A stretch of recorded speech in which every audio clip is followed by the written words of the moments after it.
hello. Ano na, it's already, anong oras na ba? 11:19 AM at on the way tayo ngayon sa Sky Ranch. Medyo late na. Sabi ng tao ko dami daw tao. So problema kasi from 12 AM pag out ko kahapon galing sa Sky Ranch, namili ako ng karne, tapos gumawa ako ng patis hanggang 7 AM. So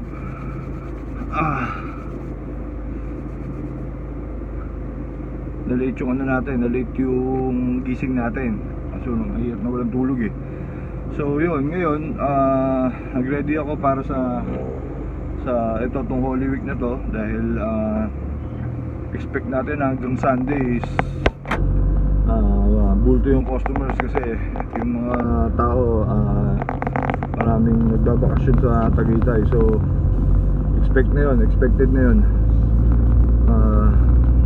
Yun, maya tignan natin, videohan natin kung gaano karami yung tao mamaya, or pwede naman pagdating natin isupa na. Pero I doubt kasi nakita ko sa Google Map sobrang traffic sa Tagaytay. So try ko magkalak sa bagong labas ng Amadeo. So yun muna guys.